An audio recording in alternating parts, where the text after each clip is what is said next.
54 points to 7, folks. It's the second time I've seen this scoreline this weekend. This time it's the Boks over the Barbars in the rain in Cape Town. Absolutely emphatic win for them. Colby and Arendse on absolute fire. Diacha dominating in the air.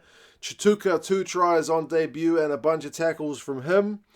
Pretty impressive. I didn't think the Springboks would win by quite that much, because I thought the Barbars squad actually looked alright, but they didn't really play like a Barbars squad. If anything, it was the Springboks probably chucking the ball around a bit more, but I guess the conditions didn't help. But still, it's a very cracking start to the 2025 campaign for the men in green and gold. It was a smoky start. They had some fireworks going off at Cape Town Stadium, so there was a bit of smoke in the air as they kicked this game off. First scrum, it was a penalty one to the Boks, so the scrum was on fire as well, making more smoke.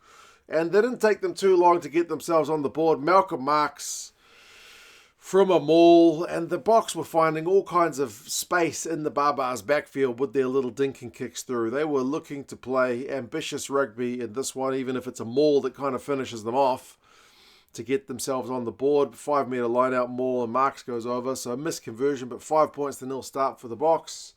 And like Fussy was one of the guys, linking up and putting these kicks through. There was another one, and again it's a Fussy kick through. Colby, he only gets the 1 try in this game. To be honest, with how dangerous he was looking on the ball carry, he probably could have had more. He just gets the 1, but Fussy finds some space in the backfield again. Colby's the guy who sweeps through. 12-0, quite a cracking start. Sasha Feinberg Ngomazulu, he was like taking no prisoners. Massive dummy on Omani. A shame for him that he knocks it on as he actually goes for the carry, but it was a heck of a dummy. But 19-0 once Chituka gets the 3rd try of the game on his debut. Starts with a scrum penalty and then is finished off from close range from Chituka.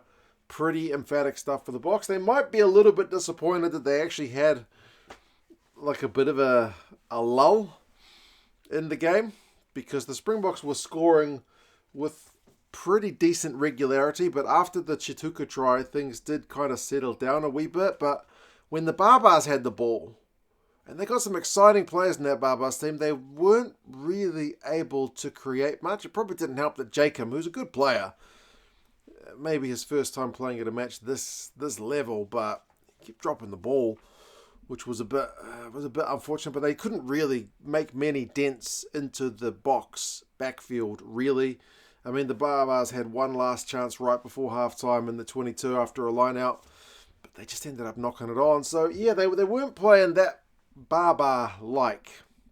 Most of the action was coming from the Boks. Second half, Jacob again managed to get himself into some space for the Barbars. One of their more piercing-looking attacking moves. Couldn't find any support, so chance squandered. And then on 44 minutes, Rassie pulled the trigger on the bomb squad, which included basically every forward substitute, and then Andre Esterhuizen in on the flank as well. Rassie's up to more stuff. Putting Andre Esterhuizen on the flank in a Barbars game when you're up 19-0 is the time to do it, but Rassie has been... his mind has been tinkering with possible hybrid players, Kwagga. This is the kind of reverse Kwagga. It's instead of the forward that can do backline stuff, it's the back who can do frontline stuff. And Esterhuizen's a bloody big unit, so why not put him on the flank of the scrum? It didn't seem to cause any problems, and if anything, they scored a minute later. They had the hands and the Springbok back line. They were able to go width of the pitch, both directions, and then Reinach went close. The forwards went to work. That man Vessels was able to kind of break the lull in the scoring, because as I said, they hadn't scored since the 23rd minute. It was the biggest gap in scoring of the game for the Boks. So 26 points to 0. Then Boshier, who's not long come on for the Barbars, gets yellow carded for a head-on-head clash with Arendse. The Barbars have to put in a heap of defensive work. Eventually, they had their most Barbars-looking moment of the game, where they had a dink out of their own 22 to try and chase it, but they didn't do much in the way of the kind of crazy highlight reel Barbars players. As I said, the weather conditions didn't help them, but that was one moment. But it was the Boks who scored a minute later anyway. Again, the back line sees Dealende into some space. He dinks through for Kurtley Arendse. How many times did they find space in that Barbars backfield? He had a big rip in his jersey, but still 33-0 to the Boks. Diacha got one after a big Colby line break. Diacha was able to finish at 42-0. I loved seeing Diacha go over the line because I know he's doing the line-out stuff, disrupting the Barbars line-out. Their line-out didn't finish with good numbers and winning a lot of Springbok ball, but to see the guy get over the line was just a little bit of icing on the cake for him. And then Jamine did get the actual first and only points for the Barbars when he was able to go over in the corner. Quick hands from Fainga Anuku. He's able to break the tackle. I think it was Aransa. And get them 7 points on the board. He kicks the conversion as well. Not an easy kick, but any momentum doesn't last long because Chituka gets his second a few minutes later. Again, Colby with the big carries in the build-up. He was an absolute man-possessed. I think he sat down Riccatelli, who's a hooker. Decently big hooker, Super Rugby winner a couple seasons ago with the Blues. Sat him down like he wasn't there. 47-7. Both sides wanted to keep playing as the clock went into the red, but it's South Africa from turnover ball. Dialende over in the corner. 54-7. As I said, familiar scoreline this weekend and pretty emphatic for the Boks.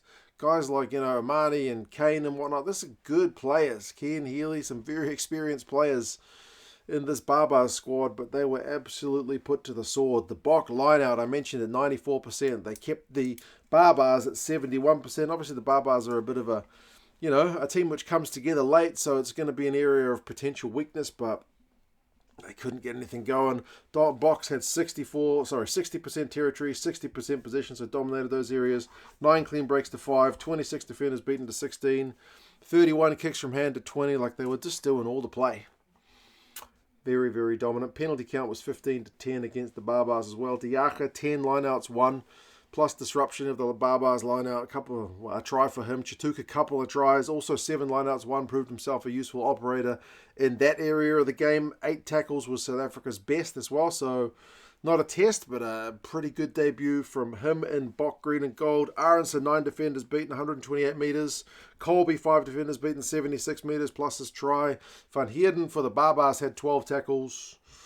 Yeah, Josh Jacob, 5 turnovers conceded. As I said, he is a good player, but yeah, for a lot of the Barbars guys, it just wasn't their day at the office. If you're in the States and you missed this one, you want to catch up on it or check out some of the other European rugby, not European rugby, June-July rugby, which is coming up.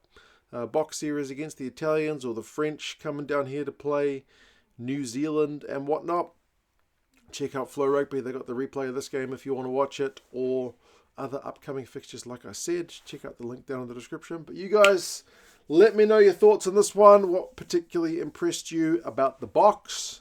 Would you have liked to see the Barbars chuck it around a bit more, or do you just think they weren't given a chance by the Bok defence and by a bit of that Cape Town rain? You guys take care, and talk to you guys again soon. See you later.